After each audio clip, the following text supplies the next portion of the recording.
Bayaran sekolah anak Rp300.000, tukang becak ini hanya bisa menitikan air mata.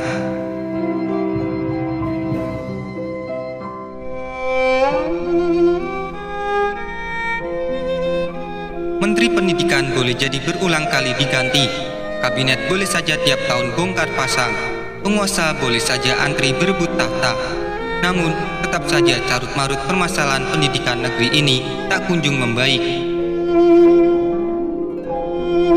Yang paling menderita dengan kacaunya pengelolaan pendidikan ini tentu saja rakyat jelata kelas sendal jepit, makan sehari-hari saja sudah susah. Ditambah lagi memikirkan biaya-biaya pendidikan yang semakin tak masuk di akal dan kantong mereka. Seperti kisah pilu, seorang ayah yang mencari nafkah sebagai tukang becak. Tentu bukanlah profesi yang enak dengan pendapatan tinggi. Membayangkan tukang becak saja, kita sudah prihatin betapa letihnya ia mengayuh beban. Sang ayah pun pondang-panding saat harus dihadapkan biaya-biaya aneh dalam proses pendidikan anaknya. Seolah kian hari kian tak masuk akal saja, seperti halnya ketika pihak sekolah meminta duit Rp300.000 untuk biaya komputer sekolah. Ayah ini bernama Muhaimin, hidup dari kayuhan-kayuhan tungkai ringgihnya, menggenjot pedal becak di kawasan Tunjungan, Kabupaten Blora, Jawa Tengah. Sebagai tukang becak, tak ada kebanggaan paling besar bagi pria 39 tahun ini, selain melihat putranya berangkat ke sekolah untuk menempuh pendidikan yang tak sempat ia rasakan dulu. Sebab kerasnya hidup dan keadaan yang tak mengizinkan ia sebagai ayah untuk menempuh pendidikan yang lebih baik dulunya.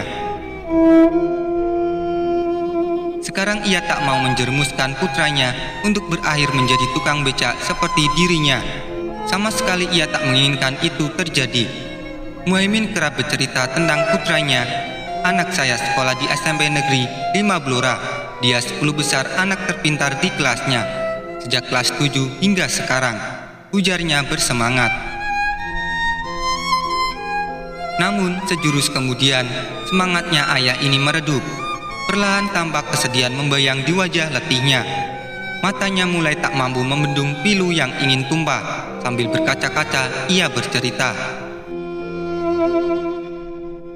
Saya tidak sanggup memenuhi permintaan pihak sekolah untuk membayar Rp300.000 untuk biaya komputer. Apalagi pungutan terakhir Februari lalu juga belum lunas hutangnya, Muhaimin mengaku. Jika ada biaya dari pihak sekolah, ia biasanya berhutang dulu. Dan sebagai tukang becak, dengan penghasilan memprihatinkan, ia tak bisa memastikan kapan bisa membayar hutangnya kepada tetangga. Akibatnya, orang juga ragu memberi pinjaman.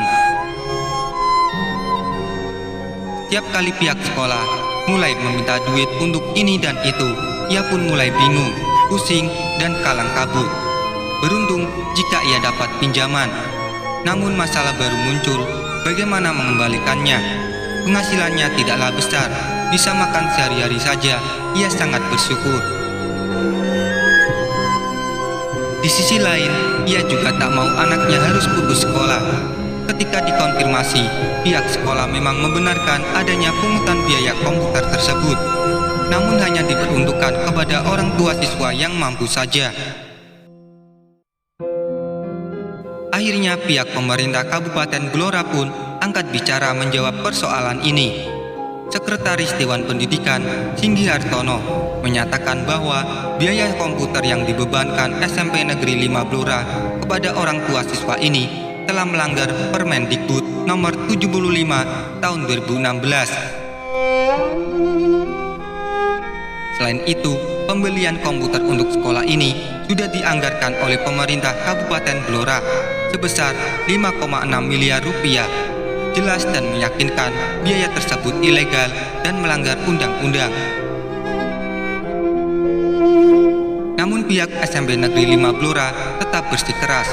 Menurut mereka, biaya komputer ini sudah dirapatkan di komite dan diwujudkan dalam bentuk sumbangan sukarela. Demikian seperti yang diungkapkan Hirotun Hasanah selaku kepala sekolah. Hal yang sudah muak didengar rakyat, komentar standar, jawaban standar, hasilnya tahun depan terulang lagi. Inilah potret carut-marut asli khas Indonesia.